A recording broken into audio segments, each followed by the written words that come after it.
950 سال تبلیغ فرمائی حضرت نوح علیہ السلام نے، اور ان کی قوم سرکش رہی، اور آپ جب ان کو ڈراتے عذاب الہی سے تو وہ مذاق اڑاتے ہیں۔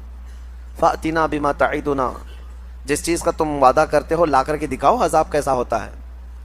تو حضرت نوح علیہ السلام نے اللہ کی بارگاہ میں عرض کیا کہ مولا یہ میری ہر گھڑی ہجو کرتے ہیں اور چیلنج کرتے ہیں عذاب کے لیے۔ تو اللہ تعالیٰ نے فرمایا نوح تم اپنی کشتی بناؤ سوکھے میں، جبکہ کوئی آس کے پاس میں کوئی ندی دریا نہیں ہے، لیکن کشتی بنانے کا حکم ہوا۔ آپ نے ایک بہت بڑے سائز کی کشتی بنائی جس میں صرف ایمان والے سوار تھے، اور ہر جانور جتنے بھی اس وقت موجود تھے ان جانوروں کا ایک ایک جوڑا اس میں لے لیا گیا تھا۔ 3 منزلیں کی وہ کشتی تھی، لکڑی کی بنائی ہوئی۔ اس وقت بھی ان کی قوم مذاق اڑا رہی تھی نوح علیہ السلام کے متعلق کہ ان کا دماغ نکل گیا ہے، ذہن توازن کھو گیا ہے، یہ سوکھے میدان میں اتنی بڑی کشتی بنا رہے ہیں، آخر اس کو اٹھا کر لے جائے گا کون سمندر تک اگر ان کو جانا بھی ہے سفر پہ تو۔ لیکن اس کے بعد وہ دن آیا جو عذاب الہی کا تھا، بارش شروع ہوئی، اور بارش کے متعلق قرآن میں اللہ فرماتا ہے ہم نے آسمانوں کے سارے دروازے کھول دیے اور زمین کے سارے سوتے پھاڑ دیے۔ زمین بھی پانی اگل رہی تھی، آسمان بھی پانی برسا رہا تھا، یہاں تک کہ پانی بھرتا گیا، روئے زمین پر کوئی پہاڑ بھی باقی نہیں رہا جو ڈوبنے سے باقی رہا ہو، سب ڈوب چکے تھے۔ اب اس میں حضرت نوح علیہ السلام کی بیوی نافرمان تھی، کافرہ تھی۔ حضرت نوح علیہ السلام اللہ کے نبی ہیں، لیکن بیوی ان کی سرکش تھی، نافرمان تھی، کافروں کی مدد بھی کرتی تھی۔ اسی طرح لوط علیہ السلام کی بیوی بھی سخت بدکار تھی، گنہگار تھی اور کافرہ تھی۔ 2 نبیوں کا ذکر اس سے قبل بھی آیا، اور آگے بھی آپ دیکھیں گے کہ اللہ تعالیٰ نے ان دونوں عورتوں کی مثال بھی بیان فرمائی ہے 29ویں پارے میں۔ حضرت نوح علیہ السلام کی بیوی ان پر کبھی ایمان نہ لائی، اور ان کا ایک بیٹا تھا حضرت نوح علیہ السلام کا، وہ بھی آپ پر ایمان نہیں لایا۔ اب جب بارش آنے لگی بہت تیز اور پانی بھرنے لگا، کشتی تیرنے لگ گئی، تو ایک پدری محبت ہوتی ہے جس کو کہتے ہیں شفقت پدری، یعنی باپ کی محبت اپنے بیٹے کے لیے ہر ایک کے دل میں کچھ نہ کچھ ہوتی ہے، چاہے کیسا بھی بیٹا ہو۔ تو حضرت نوح علیہ السلام پکارنے لگے اس کو کہ بیٹا آ جا میری کشتی میں، تو بچ جائے گا۔ تو وہ ڈھیٹ بن کر کے اکڑتا رہا اور کہا میں اونچے پہاڑ پر چڑھ جاؤں گا، مجھے تمہاری کشتی کی ضرورت نہیں، اپنے باپ کے خلاف گیا۔ تو حضرت نوح علیہ السلام کو غم ہوا کہ میرا بیٹا میری مانتا نہیں ہے، میرے خلاف ہے۔ توجہ، اللہ کے نبی کو حکم کیا ہوا؟ اللہ نے فرمایا قال یا نوح انہ لیس من اہلک، اے نوح وہ آپ کی اولاد میں سے ہے ہی نہیں، آپ کیوں غم کرتے ہیں اس بات کا؟ انہ عمل غیر صالح فلا تسألنی ما لیس لک بہ علم انی اعیذک ان تکون من الجاہلین۔ حضرت نوح علیہ السلام کو تنبیہ کی گئی، اللہ کی طرف سے تنبیہ آئی آپ اس چیز کا سوال نہ کریں۔ وہ اللہ کی بارگاہ میں مانگ رہے تھے کہ مولا میرے اہل کو بچا لے، میرے اولاد کو بچا لے۔ پورا واقعہ اس میں موجود ہے کہ جب اللہ کے نبی کشتی پر سوار ہوئے تو کہا یا بنی ارکب معنا ولا تکن مع الکافرین، بیٹا آ جا کافروں کے ساتھ مت جا۔ قال سآوی الی الجبل یعصمنی من الماء، میں اونچے پہاڑ پر چڑھ جاؤں گا، مجھے پانی سے کوئی چیز نہیں چھو بھی نہیں پائے گی۔ اللہ نے فرمایا کہ پھر حضرت نوح علیہ السلام نے اس سے پکار کر کہا لا عاصم اليوم، تجھے پتہ نہیں آج کوئی بچانے والا نہیں ہے، یہ عذاب کا دن ہے، انہ من امر اللہ، یہ اللہ کا حکم ہے۔ لیکن پھر بھی وہ نہ مانا، ہلاک ہو گیا، پانی میں ڈوب گیا، ختم ہو گیا۔ تو پھر نوح علیہ السلام کو جو بیٹے کی محبت تھی اس پر اللہ نے تنبیہ فرمائی کہ وہ آپ کی اولاد میں سے ہے ہی نہیں۔ پتہ یہ چلا کہ نبی کا نافرمان ہو تو اولاد میں سے ہو کر بھی وہ نہ کے برابر ہوتا ہے، نہ کے برابر ہے۔ اگر کافر ہے تو اس کا نسب ختم ہو گیا، اس کا نسب ختم ہو گیا۔ ہاں نبی کے اولاد میں سے وہی ہوں گے جو ایمان والے ہوں گے، ایمان والوں کو ہی آل بھی کہا جائے گا، اہل بھی کہا جائے گا، ایمان والے ہوں، ورنہ نسب ختم ہو جاتا ہے۔ عزیزان گرامی، اس میں مثال ایک یہ بھی ہے، اس میں جو ہے بیٹا اگر بدکار اور کافر نکلا تو اس میں باپ کا قصور نہیں ہے۔ حضرت نوح علیہ السلام کی اس میں خطا نہیں، وہ نبی ہیں، وہ اللہ کی مصلحت تھی۔ لیکن بسا اوقات ایسا بھی ہوا ہے کہ حضرت اکرمہ رضی اللہ تعالیٰ عنہ، جانتے ہیں آپ صحابی رسول ہیں، نبی پاک صلی اللہ تعالیٰ علیہ وسلم کے صحابی حضرت اکرمہ، عاشق بھی اور کئی جنگوں میں شرکت بھی فرمائی ہے، لیکن یہ بیٹے کس کے ہیں؟ ابو جہل کے۔ باپ ابو جہل ہے، دشمنی میں مر گیا حضور کے، لیکن بیٹا صحابی رسول ہے، نبی پاک صلی اللہ تعالیٰ علیہ وسلم کے سچے صحابہ میں سے۔ تو یہ جو معاملات ہیں دنیا میں چلتے رہیں گے، کبھی ولی کے پیٹ سے بدکار پیدا ہوا اور کبھی گنہگار کے اولاد میں اللہ صالحین پیدا کرے، یہ اس کی قدرت کاملہ ہے۔ اللہ کریم ہمیں نیک و صالح اولاد عطا فرما۔ اور سورہ یوسف کے متعلق قرآن کہتا ہے نحن نقص علیک احسن القصص، قرآن میں جو ہے 1/3 حصہ قرآن کا واقعات ہیں پچھلے امتوں کے، 1/3 اس میں پچھلی امتوں کے واقعات، پچھلے نبیوں کے واقعات عبرت کے لیے بتائی جاتی ہیں۔ لیکن ان تمام واقعات میں جتنے بھی قرآن نے بیان کیے، قرآن کہتا ہے سورہ یوسف کے شروع میں اے محبوب ہم آپ کو سب سے بہترین قصہ سناتے ہیں۔ اللہ فرما رہا ہے سب سے بہترین قصہ کس کا؟ یوسف علیہ السلام کا۔ پوری زندگی ہے ان کی اس میں، سورہ یوسف میں، ان کی پیدائش کے وقت سے لے کر، یعنی شروع سے ان کے احوال سے لے کر ان کے اخیر عمر تک کے احوال اس سورہ میں آ گئے ہیں۔ یوسف علیہ السلام بیٹے تھے یعقوب علیہ السلام کے۔ یعقوب علیہ السلام اللہ کے نبی ہیں جن کو اسرائیل کہا گیا ہے، جن کے نام سے آج اسرائیل ملک بھی بنا ہوا ہے۔ اسرائیل ان کا نام ہے، حضرت یعقوب علیہ السلام کا، اور انہی کے بیٹوں کو بنی اسرائیل کہا جاتا ہے۔ یعقوب علیہ السلام کے ٹوٹل 12 بیٹے ہیں، جس میں حضرت یوسف علیہ السلام 11ویں نمبر پر تھے۔ 10 بیٹے اور تھے، 11ویں نمبر پر حضرت یوسف علیہ السلام تھے۔ جب یعقوب علیہ السلام کے 11ویں نمبر پر پیدا ہوئے، ان کا جمال ایسا تھا کہ جو دیکھتا پلکیں جھپکانا بھول جائے، خوبصورتی اللہ نے کمال کی دی تھی یوسف علیہ السلام کو بچپن سے۔ اور جب باپ کا چھوٹا بیٹا وہ عزیز بھی ہوتا ہے، عام طور پر فطرت بھی ہے، اور یوسف علیہ السلام اخلاق میں بھی اور صورت میں سیرت میں بہت اعلیٰ تھے، باپ کے بہت قریب رہنے لگے۔ یعقوب علیہ السلام ہمیشہ یوسف علیہ السلام کو لے کر چلتے تھے۔ تو ایک دن یوسف علیہ السلام نے خواب دیکھا، اور وہ خواب سے ہی یہ سورہ شروع ہو رہا ہے۔ میں آپ کو بتاتا ہوں میرے عزیزو، اللہ جس کو سب سے بہترین قصہ کہہ رہا ہے، یہ قصہ اپنے بچوں کو سنانا سب سے بہتر ہے۔ قرآن کا قصہ، قرآن کا واقعہ۔ اور کہاں لوگ آج چور پولیس کی کہانیاں، گڈے گڑیا کی کہانیاں، اور پتہ نہیں جل پری ہور پری کی کہانیاں، جھوٹ پر مبنی کہانیوں سے بچوں کی پرورش میں کچھ فرق نہیں ہے۔ ہاں ان کو سچے واقعات جو انبیاء کرام کے ہیں یہ سنائیں۔ اسلامی تاریخ یہی رہی ہے، سیرت بھی یاد ہو جائے گی، تاریخ بھی یاد ہو جائے گی، اور ایمان بھی پختہ ہو جائے گا۔ ہر باپ اپنے بچوں کو، یا بڑی عمر کے لوگ جو گھروں میں ہیں، وہ جو کہانیاں سنائے کرتے تھے بچوں کو، سب سے بہتر ہے کہ وہ قرآن کے ان واقعات کو سنائیں۔ اللہ جس کو فرما رہا ہے سب سے بہترین قصہ۔ یوسف علیہ السلام بچپن میں خواب دیکھتے ہیں، اور اس خواب کا ذکر اپنے باپ سے کرتے ہیں۔ انی رأیت 11 کوکبا والشمس والقمر رأیتهم لی ساجدین۔ کہتے ہیں اے ابا جان، میں نے رات میں خواب دیکھا ہے کہ 11 ستارے، 11 تارے اور ایک چاند اور ایک سورج مجھے سجدہ کر رہے ہیں۔ کون کہا؟ یوسف علیہ السلام۔ باپ یعقوب علیہ السلام اللہ کے نبی ہیں، جب انہوں نے حضرت یوسف سے بچپن میں ہی یہ خواب سنا تو کہا یا بنی لا تقصص رؤیاک علی اخوتک، بیٹا یہ اپنے بھائیوں کے سامنے مت بولنا اس خواب کو، جو 10 بھائی ہیں تمہارے ان کے سامنے اس خواب کا ذکر مت کرنا، ورنہ وہ کچھ نہ کچھ تمہیں نقصان پہنچا سکتے ہیں۔ بھائیوں میں بھی حسد آتا ہے، ہر زمانے میں رہا ہے۔ تو یوسف علیہ السلام نے بتایا تو نہیں، لیکن حسد آلریڈی ان بھائیوں کے دلوں میں آئے گیا تھا کہ ہمارے باپ سب سے زیادہ اسی کو چاہتے ہیں، یوسف کو چاہتے ہیں۔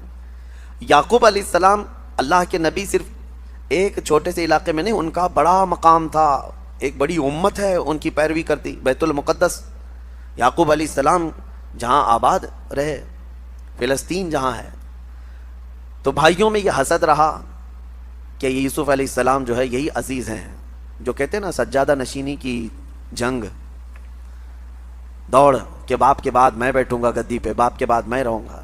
10 لوگ ایک طرف ہو گئے، یوسف علیہ السلام ایک طرف۔ اب شیطان آیا، ان 10 کو وسوسے ڈالا کہ تم یوسف کا کام تمام کرو ورنہ تمہیں باپ کبھی چاہیں گے بھی نہیں۔ تو انہوں نے یہ کہا کہ کیا کریں، آپس میں بیٹھ کر کے میٹنگ کیا، کہا کہ یوسف کو جو ہے مار ڈالتے ہیں۔ پھر ایک بھائی نے کہا مارو مت، جنگل میں لے جاتے ہیں، کہیں جا کر کسی کنویں میں ڈال کے آ جائیں گے۔ تو بھائیوں نے یہ مشورہ کیا اور اس کے بعد کہا کہ پھر ان کو لے کر کیسے جائیں، ابا تو چھوڑیں گے نہیں ان کو ہمارے ساتھ۔ کہا ہم منا لیں گے۔ آئے یوسف علیہ السلام کے مانگ کے لیے، مطالبے کے لیے حضرت یعقوب علیہ السلام کے پاس۔ سارے 10 آ کر کہتے ہیں ابا جان ہم جانا چاہتے ہیں سیر و تفریح کے لیے، ہم تو جا رہے ہیں، ہمارا چھوٹا بھائی اگر سفر میں نہیں رہے گا تو مزہ نہیں آئے گا، آپ اس کو ہمارے ساتھ بھیجیں، ارسلہ معنا غدا یرتع ویلعب، وہ بھی ہمارے ساتھ کھیلے گا، تفریح کرے گا، وَإِنَّا لَهُ لَحَافِظُونَ، اور ہم اس کی بہت حفاظت کریں گے۔ یعقوب علیہ السلام نے کہا انی لَيَحْزُنُنِي أَن تَذْهَبُوا بِهِ وَأَخَافُ أَن يَأْكُلَهُ الذِّئْبُ، مجھے ڈر ہے کہ تم کہیں اس کو اکیلا چھوڑ دو گے جنگل میں اور کوئی درندہ آ کر اسے کچھ نقصان پہنچا دیا۔ تو بھائیوں نے کہا اگر ایسا ہوا کہ ہم اس کی حفاظت نہیں کریں گے تو پھر ہم پر لعنت ہے، ہم کیسے بھائی ہوں گے؟ ہم یوسف کی پوری حفاظت کریں گے۔ جب یقین دلایا تو یوسف علیہ السلام کو بھیج دیا والد گرامی نے، لے کر کے پلان کے مطابق آئے جنگل میں، اور آنے کے بعد تھوڑی دیر کھیلنے کے بعد 10 نے مل کر کے یوسف علیہ السلام کو جنگل میں موجود ایک کنویں میں ڈھکیل دیا۔ بہت پرانا کنواں تھا، زہریلے سانپ اس کنویں کے اندر موجود تھے۔ انہوں نے ڈھکیل تو دیا، لیکن اللہ کا حکم ہوا کہ فوراً جبرائیل امین آئے، یوسف علیہ السلام کو پکڑ کر کنویں میں ایک جگہ بٹھا دیا، اور جتنے موذی جانور تھے سب کو حکم ہو گیا کہ تمہیں یہ ایذا دینے کے لیے نہیں، یہ اللہ کے نبی ہیں، ان کی حفاظت کرو۔ کوئی ایک سانپ نے بھی ٹچ نہیں کیا۔ ہاں، موذی جانور اللہ کے نبیوں کو ایذا نہیں دیتے۔ یوسف علیہ السلام کو جو نبوت ملی وہ اسی کنویں میں ملی۔ چھوٹی عمر میں جن لوگوں کو نبوت دی گئی ہے وہ 3 نبیوں کا ذکر آتا ہے۔ ایک حضرت یوسف علیہ السلام جو کنویں میں ان کو نبوت ملی، دوسرے حضرت یحییٰ علیہ السلام بچپن میں ہی، اور تیسرے عیسیٰ علیہ السلام پیدا ہوتے ہی نبی بن کر کے آئے۔ یعنی یہ ظاہری دنیا میں جو کم عمر میں جن کی نبوت ہوئی، ورنہ نبوت کے متعلق میرے آقا صلی اللہ علیہ وسلم سے پہلے کسی کی نبوت نہیں۔ وہ اس وقت بھی نبی تھے جب آدم علیہ السلام پیدا بھی نہیں ہوئے تھے۔ اب کنویں میں ڈھکیل دیا، واپس آ کر کے جنگل میں پلان کرنے لگ گئے کہ اب کیا کریں گے۔ تو انہوں نے ایک بھیڑیے کو پکڑ کر کے اس کو کاٹ دیا، کاٹ کر اس کا خون، یوسف علیہ السلام کا جبہ نکال کر اس کو خون لگا دیا جگہ جگہ۔ یوسف علیہ السلام کو دھکیلنے سے پہلے ان کا جبہ اتار لیا ہوگا، اس کو خون لگا دیا، اور اس کے بعد رات کو روتے دھوتے اپنے گھر آئے اپنے باپ کے پاس۔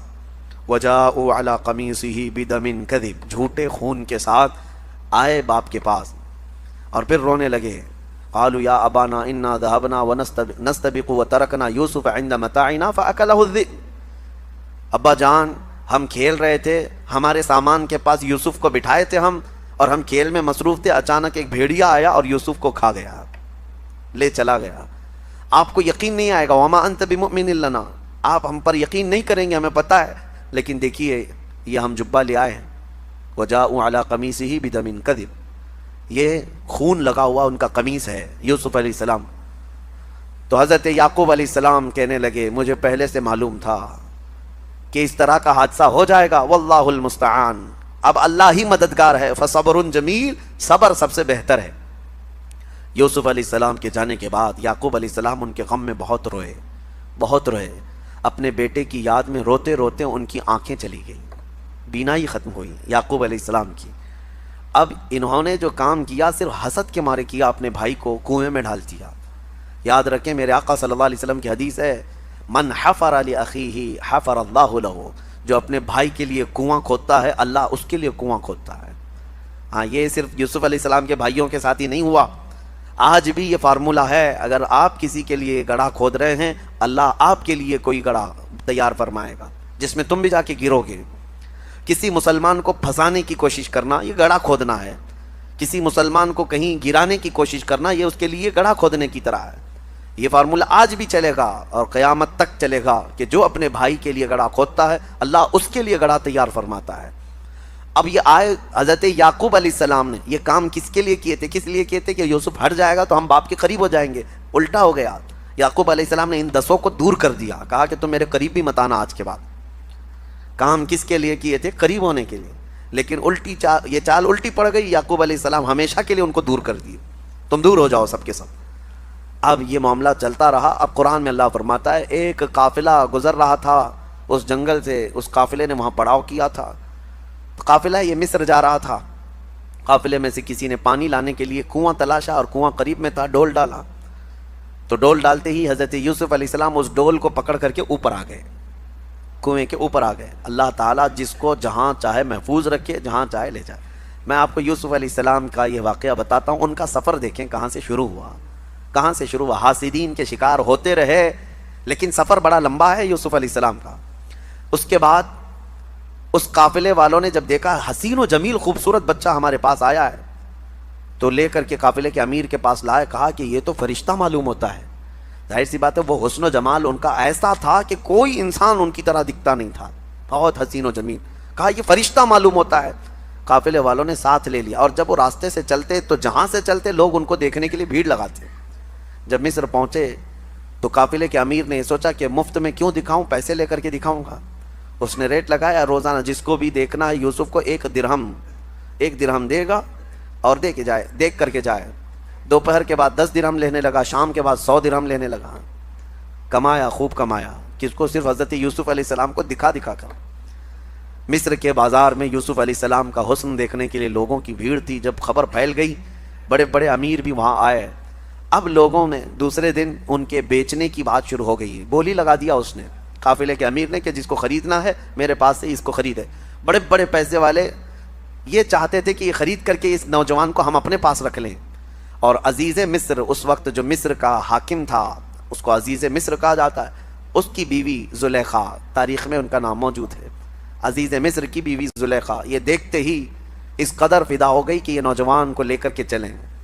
عزیز مصر نے بہت بڑی قیمت دے کر کے یوسف علیہ السلام کو خرید لیا اپنی بیوی کی وجہ سے. لے کر کے آیا، اپنے گھر پر رکھا. یوسف علیہ السلام کا سفر دیکھیں کہاں سے شروع ہوا ہے. ان کے گھر سے، ان کے باپ کے گھر سے، ان کے بھائیوں کے حسد کے شکار ہوئے ہیں، اور قافلے وہاں جا کر کے کنویں میں گرا دیے گئے. کنویں سے نکالے گئے، قافلے کے ہاں چڑھ گئے. قافلے میں آئے، بازار میں بک گئے. بازار سے آئے، عزیز مصر کے گھر میں پہنچ گئے. عزیز مصر کے گھر میں آئے تو ایک بات پھیل گئی شہر میں کہ زلیخا جو ہے ایک نوجوان کی عاشق ہو گئی ہے، فدا ہو گئی.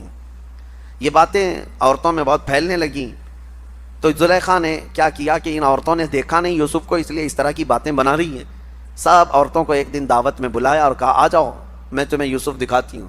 لیکن سب کو جمع کر کے سب کے ہاتھوں میں ایک لیمو اور ایک چاقو دی تیز، کہ جب میں کہوں تو کاٹ دینا. تو پھر سب عورتوں کے ہاتھ میں، جب اس شہر کی سب رئیس عورتیں وہ بھی بادشاہ کے ہاں غلہ لینے کے لیے آ گئے. اب اس وقت یوسف علیہ السلام وزیر اعظم ہیں، بادشاہ کے ہاں وزیر اعظم ہیں. بھائی جب آ رہے تھے، اتفاق کی بات یہ ہے کہ یوسف علیہ السلام کے غم میں جب یعقوب علیہ السلام بہت رونے لگے تو اللہ نے ان کو ایک اور بیٹا عطا کیا جن کا نام بنیامین تھا. بنیامین. آج یہ یہودی وہ نام رکھتے ہیں بنجامن، وہ بنیامین ہے یوسف علیہ السلام کے چھوٹے بیٹے. اور حضرت یعقوب علیہ السلام اس بیٹے کو اب بہت زیادہ چاہتے تھے. یہ بات حضرت یوسف علیہ السلام کو معلوم تھی کہ میرے بعد میرا چھوٹا بھائی پیدا ہوا. اس کو یعقوب علیہ السلام اب دور کرتے ہی نہیں تھے. اب یہ 10 بھائی آئے تھے جب بادشاہ کے یہاں پہنچے غلہ لینے کے لیے. حضرت یوسف علیہ السلام نے تو ان کو پہچان لیا، لیکن وہ ان کو نہیں پہچانتے تھے. ان کو تو یہ لگا کہ کب کے ہم نے کنویں میں ڈال دیا، ختم ہو گئی کہانی. لیکن یوسف علیہ السلام موجود تھے. حضرت یوسف علیہ السلام نے ان بھائیوں کا غلہ روک دیا. کہا بانٹنے والے سے کہ ان کو پہلے طلب کرو. پوچھا کتنے لوگ ہیں تمہارے گھر میں؟ کہا ہم لوگ ہیں، ہمارے باپ ہیں، ہمارے ایک بھائی ہیں. کہا جاؤ اپنے چھوٹے بھائی کو بھی ساتھ میں لے آؤ، جب تک وہ نہیں آئے گا تمہیں غلہ نہیں دیا جائے گا. وہ 10 نے کہا ہمارے باپ ان کو نہیں بھیجتے. کہا کیوں نہیں بھیجتے؟ کہا ہمارے ایک بھائی کے ساتھ حادثہ ہوا تھا پہلے، اب ہمارے باپ اس چھوٹے بھائی کو نہیں بھیجتے. یوسف علیہ السلام نے کہا جب تک تمہارا وہ چھوٹا بھائی آئے گا نہیں تمہیں غلہ دیا نہیں جائے گا. واپس چلے آئے. باپ یعقوب علیہ السلام سے کہنے لگے جو عزیز مصر کا وزیر اعظم ہے وہ بڑا سخت آدمی ہے، وہ بڑا سخت آدمی ہے، وہ غلہ نہیں دیتا، آپ ہمارے چھوٹے بھائی کو ساتھ بھیجیں. حضرت یوسف علیہ السلام کے باپ یعقوب علیہ السلام کہنے لگے مجھے پھر خوف ہے کہ اس کے ساتھ بھی تم کچھ غلط نہ کر جاؤ. بہت روئے. 10 نے کہا ایک غلطی ہوئی، اب غلطی نہیں کریں گے، آپ بھیج دیں اللہ کے لیے. حضرت یعقوب علیہ السلام نے بھیج دیا. بڑی منت سماجت کرنے کے بعد جب یہ آئے اپنے چھوٹے بھائی کو لے کر کے، غلہ جب تقسیم ہو رہا تھا، یوسف علیہ السلام نے سب کو غلہ دیا اور چھوٹے بھائی کے تھیلے میں سونے کی کٹوری ڈال دی جس سے تقسیم ہوتا تھا غلہ. اور اس کے بعد وہ لوگ غلہ لے کر کے باہر نکلے تھے. یوسف علیہ السلام نے اعلان کیا کہ شاہی خزانے کی سونے کی کٹوری چوری ہو گئی ہے، چیکنگ کرو کس کے پاس ہے. سارے لوگوں کے تھیلے چیک کیے گئے تو حضرت بنیامین کے پاس ملی جو یوسف علیہ السلام کے چھوٹے بھائی تھے. حضرت یوسف علیہ السلام نے کہا پکڑو ان کو. گرفتار کر کے لائے. اب وہ 10 رونے لگے، گڑ گڑانے لگے، ہماری تو موت آ جائے گی، ہم اپنے باپ کے پاس جا نہ سکیں گے، چھوڑ دیں، ہم 10 کو لے لیں، اس کو چھوڑ دیں. یوسف علیہ السلام نے کہا نہیں، اسی کو ہم رکھیں گے، اسی کو ہم رکھیں گے، اور اس وقت تک ہم انہیں نہیں چھوڑیں گے جب تک تم اپنے باپ کو لے کر نہیں آتے. اب وہ بھائی رونے لگے. کہا ہمارے باپ نہیں آ سکتے، ان کی آنکھیں نہیں ہیں، بڑھاپا ہے، بہت غم میں روتے ہیں. حضرت یوسف علیہ السلام نے پوچھا کس غم میں روتے ہیں؟ کہا ان کا ایک عزیز بیٹا انتقال کر گیا. یوسف علیہ السلام کو رونا آ گیا. اپنے باپ کی محبت تھی کہ ابا جان اتنے سالوں سے میرے غم میں رو رہے ہیں.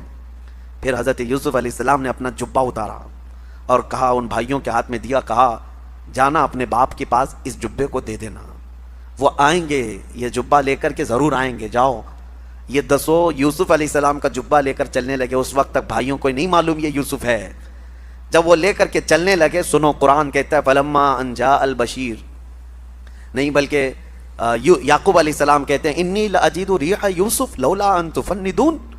گھر والے جو بیویاں تھیں حضرت یعقوب علیہ السلام کی, وہ اکیلے تھے, آنکھیں نہیں ہیں, ابھی یہ بھائی آئے نہیں, راستے میں ہیں. گھر میں حضرت یعقوب علیہ السلام زور زور سے ادھر ادھر سے چلتے اور کہتے ہیں مجھے یوسف کی خوشبو آ رہی ہے, یوسف کی خوشبو آ رہی ہے. لوگوں نے کہا تاقالوا تاللہ انک لفی ضلالک القدیم. لوگوں نے کہا اللہ کی قسم آپ پرانی محبت میں کھوئے ہوئے ہیں, کہاں یوسف ابھی اس زمانے میں. یعقوب علیہ السلام کہنے لگے نہیں, مجھے میرے بیٹے کی خوشبو آ رہی ہے. نبی ہے جو اپنے بیٹے کی خوشبو سونگھ سکتا ہے.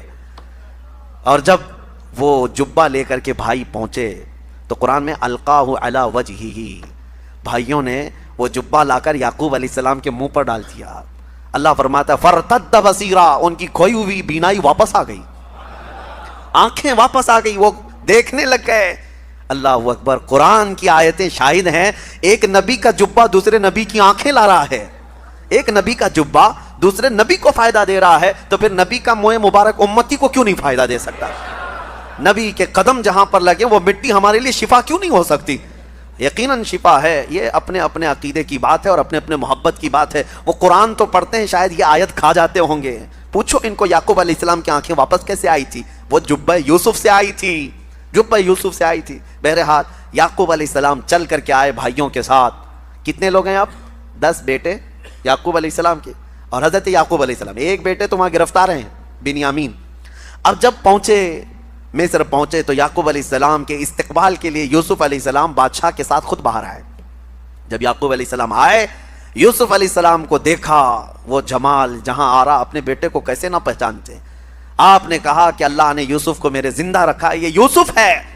تو 10 بھائی نہیں 11 بھائی پورے کے پورے سجدے میں گر گئے, اور یعقوب علیہ السلام بھی سجدے میں گئے, اور بادشاہ مصر بھی سجدے میں گرا. اور اس کے بعد یہ سجدہ تعظیم کا سجدہ تھا یوسف علیہ السلام کے لیے, وہ اللہ کے رسول ہیں. جب سجدے سے اٹھے تو یعقوب علیہ السلام نے کہا بیٹا بچپن میں جو تو نے خواب دیکھا تھا اس خواب کی تعبیر یہی ہے. تو نے دیکھا تھا کہ 11 تارے مجھے سجدہ کر رہے ہیں, وہ 11 تارے یہ تیرے بھائی ہیں, انہیں آج تو معاف کر دے. اور جو چاند تو نے دیکھا تھا وہ عزیز مصر ہے, اور سورج جو تجھے سجدہ کر رہا تھا وہ اللہ کا نبی یعقوب ہے. یہ یوسف علیہ السلام کے بچپن کے خواب کی تعبیر یہاں مکمل ہوئی. پھر یوسف علیہ السلام نے اپنے بھائیوں کو معاف کر دیا, کہا لا. اللہ نے فرمایا سب کے سب سجدہ کرو, سب سجدے میں چلے گئے. پتا ہے ایک تھا ابلیس جو غرور کی وجہ سے سجدہ نہیں کیا, کھڑا رہا. ابلیس کون ہے؟ یہ شیطان جس کا نام عزازیل. یہ کون ہے؟ فرشتوں کو تعلیم دینے کے لیے اس کو مامور کیا گیا تھا. اس کو معلم الملائکہ کہتے ہیں. بعضوں نے اس کو فرشتوں میں شمار کیا, لیکن مفسرین کی اکثر رائے یہ ہے کہ وہ جنات میں سے تھا. ابلیس کس میں سے تھا؟ جنات میں سے تھا, لیکن فرشتوں کے ساتھ رہتا تھا, اس لیے حکم اسے بھی تھا.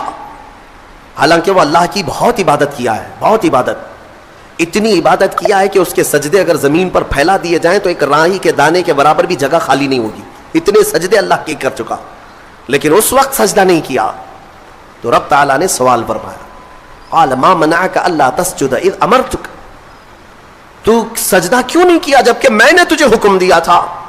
قال انا خیر منہ, کہنے لگا اے مولا میں اس سے بہتر ہوں, آدم سے میں بہتر ہوں. خلقتنی من نار وخلقتہ من طین, تو نے مجھے آگ سے بنایا ہے اور اسے مٹی سے بنایا ہے.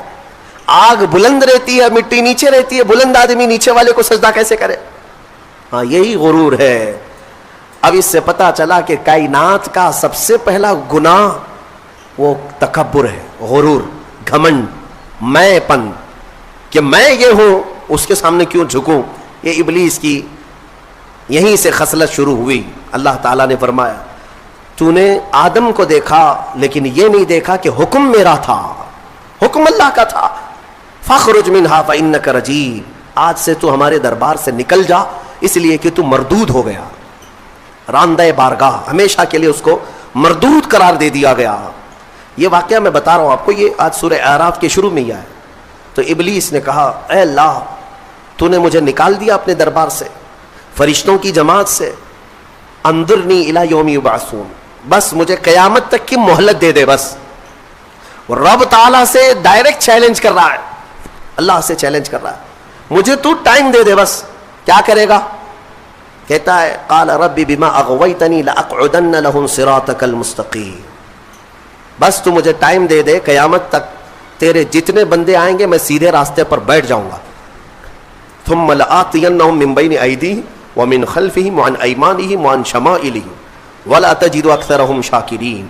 کہتا ہے میں تیرے سیدھے راستے پر بیٹھوں گا، جو بھی اس راستے سے گزرے گا، کبھی میں اس کے سامنے سے آؤں گا، کبھی پیچھے سے، کبھی دائیں سے، کبھی بائیں سے، کسی نہ کسی طرح اس کو اس راستے سے میں ہٹا دوں گا. اے رب تیرے بندوں میں تو شکر کرنے والے نہیں پائے گا. اللہ کو یہ چیلنج کر رہا ہے. دوسری آیتوں میں یہ تک کہا اس نے قال فبعزتک لاغوینہم اجمعین، تیرے عزت کی قسم اے اللہ. عزت اس کو بھی معلوم ہے اللہ تعالی، اور قسم بھی اللہ کی عزت کی کھا کر کہہ رہا تیری عزت کی قسم میں تیرے سارے بندوں کو گمراہ کروں گا، سارے بندوں کو گمراہ کروں گا. رب تعالیٰ سے چیلنج کیا. رب نے فرمایا قال انک من المنذرین، جا تجھے ٹائم دیا جاتا ہے، مہلت ہے تجھے، جتنا ٹائم چاہیے پورا لے لے. ٹائم ہی نہیں، طاقت بھی دے دی گئی، قوت بھی دے دی گئی. دنیا میں جتنی تیزی سے ایک جگہ سے دوسری جگہ جانا ہے سب تجھے دے دیا گیا، جا بہکا لے. کتنوں کو بہکاتا ہے. ان عبادی لیس لک علیہم سلطان، اللہ فرماتا ہے تو پوری کوشش کر لے، میرے کچھ بندے ایسے ہوں گے جن پر تیرا داؤ نہیں چلے گا، نہیں چلے گا، تیرا داؤ نہیں چلے گا. رب تعالیٰ نے بھی فرمایا تو پوری کوشش کر لے لیکن تیرا داؤ میرے کچھ بندوں پر نہیں چلے گا. وہ کون سے بندے ہیں؟ ان بندوں کے بارے میں ابلیس بھی مان گیا، شیطان بھی مانا، کہنے لگا ہاں ہاں ہے تیرے کچھ بندے. وہ کون ہے؟ الا عبادک منہم المخلصین، یہ وہ بندے، ہاں مولا تیرے کچھ بندے ایسے ہوں گے جن پر میرا داؤ نہیں چلے گا. وہ کون ہے؟ وہ بندوں کی جماعت کو مخلصین کی جماعت کہا جاتا ہے کہ وہ اگر عبادت کرتے ہیں تو نہ ادھر دیکھتے نہ ادھر دیکھتے ہیں، وہ خالص تیری رضا کے لیے کرتے ہیں.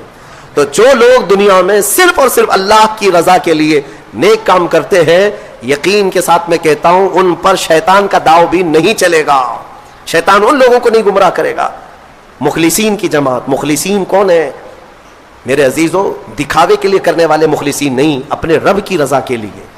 یہاں پر ایک روایت ملتی ہے قیامت کے دن جنتیوں کا جب انصاف ہو جائے گا نا، پورے جنتی ایک طرف ہوں گے، ان جنتیوں میں بھی 3 کیٹیگری ہیں، جنتیوں میں بھی 3 جماعتیں. ایک جماعت اللہ نے ان سے فرمایا کہ اے بندو تمہاری بخشش ہو گئی، تمہارے لیے جنت کا پروانہ ملا، تم جنت جا رہے ہو. یہ بتاؤ تم جنتی عمل کیوں کرتے تھے دنیا میں؟ تم نیک کام کیوں کرتے تھے؟ آج جنت تمہارے لیے ہو گئی نا، پاس ہو گئے. پاس ہونے کے بعد پوچھا جا رہا ہے تو وہ جماعت کہتی ہے اے مولا ہمیں تیری دوزخ سے بہت ڈر لگتا تھا، بہت ڈر لگتا تھا، اس کے ہولناک عذابات، اور تیری دوزخ سے ڈر کر کے ہم نیک کام کرتے تھے. اللہ فرماتا ہے ٹھیک ہے میں تم سے راضی ہو گیا، تم جنت میں جاؤ. دوسری جماعت ان سے پوچھا جائے گا تم کیوں کرتے تھے؟ یہ سیکنڈ کیٹیگری ہے جنتیوں کی. تم کیوں نیک کام کرتے تھے؟ تم بھی پاس ہو گئے. وہ کہیں گے مولا قرآن میں اور حدیث میں تیرے رسول سے ہم نے جنت کی اتنی نعمتوں کا ذکر سنا تھا، وہاں کے محلات، وہاں کی خوشبوئیں، وہاں کی حوریں، وہاں کے غلمان، تو شوق تھا کہ جنت میں جائیں، اس لیے نیک کام کرتے تھے. تیری جنت کی خواہش نے ہم سے نیک کام کروائے. رب تعالیٰ فرماتا ہے جاؤ تم سے راضی اور تمہارے لیے جنت ہے، چلے جاؤ. تیسری ایک جماعت ہوگی جنتیوں کی، یہ لاسٹ کیٹیگری ہے. ان سے پوچھا جائے گا میاں آپ بھی پاس ہو گئے، جنت میں جا رہے ہو نیکیوں کی وجہ سے، تم کیوں نیکیاں کرتے تھے؟ وہ کہیں گے کہ مولا ہم نہ جنت کے لیے کرتے تھے نہ دوزخ کے لیے، ہم تو خالص تیری رضا کے لیے کرتے تھے، تو راضی ہو جا، بس ہمارا مقصد اتنا تھا. تو رب تعالیٰ فرمائے گا جاؤ میں تم سے راضی ہو گیا اور جنت میں جاؤ. وہ جماعت کھڑی ہو جائے گی نہیں نہیں نہیں جنت میں نہیں جانا ہے. اگر جنت میں جائیں گے تو پھر بدلہ ہو جائے گا، معاوضے کے طور پر ہو جائے گا. پھر ہم کو اندر جانے کے بعد دوسرے لوگ تانا ماریں گے تم بھی جنت کے لیے کرتے تھے، وہاں بولے کچھ اور ہو، ہم نہیں جائیں گے جنت میں. رب تعالیٰ پھر دوبارہ فرمائے گا کہ اے مومنوں میں تم سب سے راضی ہوں، تم میری رضا کے لیے کر رہے تھے، میں راضی ہوا، جاؤ جنت میں. وہ کہیں گے مولا نہیں جنت میں جائیں گے تو پھر یہ مسئلہ آ جائے گا کہ تم جنت کے لیے کیا کرتے تھے, ہم تو تیری رضا کے لیے کرتے تھے. یہاں تک کہ روایت میں فرمایا گیا فرشتوں کو حکم ہوگا کہ ان کو بیڑیاں پہنا اور کھینچ کے جنت میں لے جاؤ. یہ مخلصین کی جماعت تھی. یہ لالچ میں عبادت نہیں کیے اور نہ ہی ڈر کر کے کیے, یہ خالص اللہ کی رضا کے لیے. اور اسی جماعت کے بارے میں شیطان بھی کہتا ہے ان پر میرا داؤ نہیں چل سکے گا, ان پر میرا حربہ نہیں چل سکے گا. اس لیے میں مومنوں سے گزارش یہ کرتا ہوں کہ اعمال میں اخلاص پیدا کرو. اخلاص صرف اور صرف اللہ کے لیے, نہ کسی کو ڈر کر, نہ کسی کے لیے. عبادتیں نہیں, اللہ کے لیے. تم اپنی آخرت کو سوچو.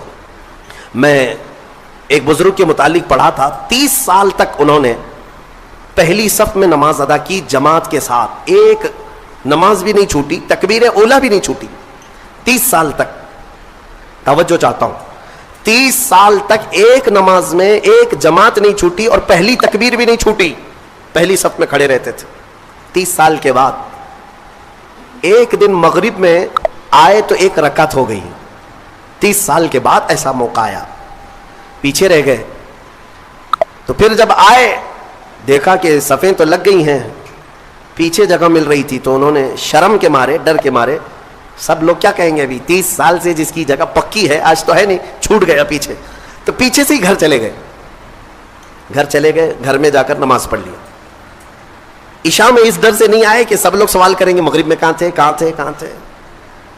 تو اس زمانے میں ایک بڑے بزرگ تھے, انہوں نے پوچھ لیا کہ فلاں صاحب جو رہتے تھے پہلی صف میں, جن کا ریکارڈ تھا 30 سال کا, وہ کہاں ہیں؟ کہا کہ حضور پتہ نہیں, مغرب میں بھی نہیں آئے, عشاء میں بھی نہیں آئے. کہا کہ چلو دیکھ لیتے ہیں, کہیں بیمار تو نہیں ہو گئے, کچھ تو ہوا نہیں تکلیف. گئے تو گھر میں بیٹھے ہوئے تھے, پوچھا کہ کیا بات ہے, مغرب میں بھی نہیں, عشاء میں بھی نہیں. کہا مغرب میں آیا تھا لیکن ایک رکعت ہو گئی تھی, میں شرم کے مارے پہلی صف میں نہیں آیا, پہلی صف میں جگہ نہیں مل رہی تھی, شرم کے مارے میں پیچھے نہیں کھڑا ہوا کہ لوگ کیا کہیں گے, میں واپس گھر میں آ کر نماز پڑھ لیا. اس بزرگ نے ان سے کہا جو 30 سال کی عبادت کر چکے تھے, کہا کہ اے بندے جا پچھلے 30 سال کی نمازوں کو پھر سے ریپیٹ کر لے, دوہرا لے, اس لیے کہ جو تو نے نمازیں پڑھی وہ صرف اسی نیت سے پڑھی کہ لوگ کیا کہیں گے, لوگ کیا کہیں گے. تجھے اس بات کا خیال نہیں ہے کہ تو عبادت اللہ کے لیے کرتا ہے, جا پچھلے 30 سال کی نمازیں اعادہ کر لے, پھر سے پلٹا لے. عزیزان گرامی, اخلاص ایک بڑی دولت ہے, اللہ تعالیٰ اپنے مخصوص بندوں کو عطا کرتا ہے. بات میں یہاں پر سمیٹتا ہوں کہ ابلیس لعین آدم علیہ السلام کو سجدہ نہ کیا, غرور اور گھمنڈ میں اللہ تبارک و تعالیٰ سے چیلنج کر کے نکلا. اسے اللہ نے ٹائم دیا, وقت دیا قیامت تک کا, اور وہ بہکاتا گھوم رہا ہے ابھی بھی. ہاں بس رمضان میں قید ہوا ہے, رمضان میں شیاطین کو قید کیا گیا, یہ حدیث پاک سے ثابت ہے. ابھی تو ہے نہیں, ہماری محفل میں بھی نہیں ہے, اور ابھی رمضان میں کہیں ہے نہیں, لیکن پھر بھی کچھ لوگ ابھی بھی روزہ چھوڑتے ہیں. یہ کون سے شیطان ہیں, نماز میں نہیں آتے, پھر یہ کون ہے, ان کو کون سلاتا ہے, ان کو کون, شیطان کا کوئی خلیفہ ہے؟ شیطان کسی کو اپنی ڈیوٹی دے کر کے گیا ہے؟ یہاں پر نفس امارہ ہے, وہ ہر ایک کے اندر ہے. انشاءاللہ پھر آگے کبھی میں عرض کروں گا, وہ ہر انسان کے پاس ہے. جس نفس نے شیطان کو بھی گمراہ کیا تھا وہ نفس تو ہمارے پاس ہے. نفس ایک بہت ہی خطرناک چیز ہے, اسی سے لڑنے کو میرے آقا نے جہاد اکبر کہا. جو اپنے نفس کے خلاف لڑائی کرے گا وہ جہاد اکبر ہے, بڑا جہاد ہے.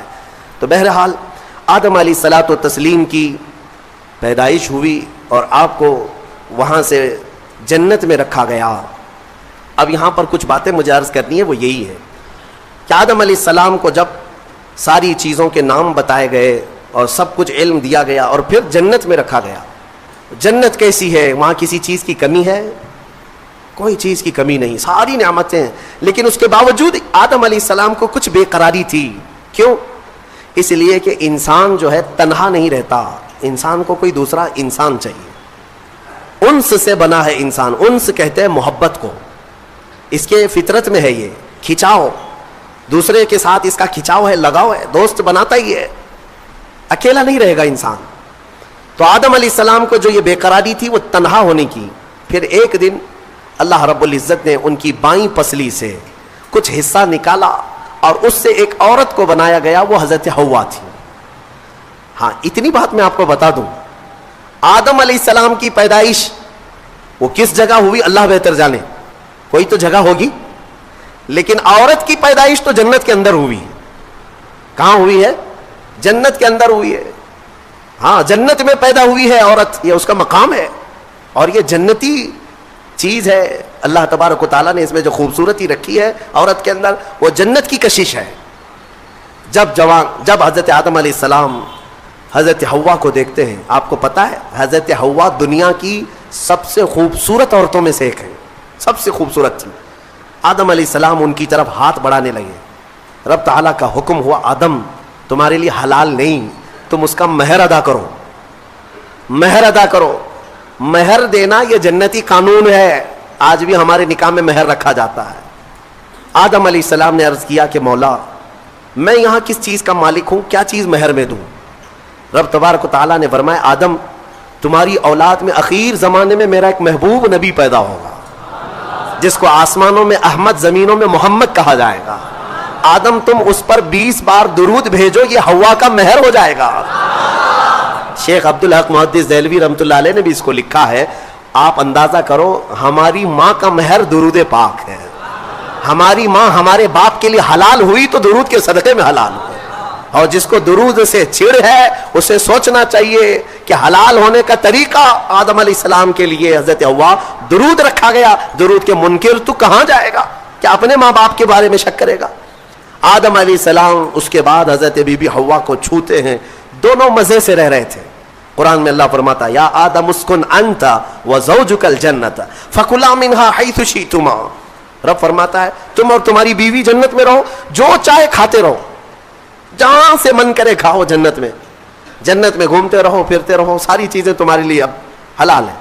لیکن رب نے فرمایا تھا ولا تقربا هذه الشجرہ, ایک درخت ہے اس کے قریب مت جانا, ایک درخت ہے اس کے قریب مت جانا.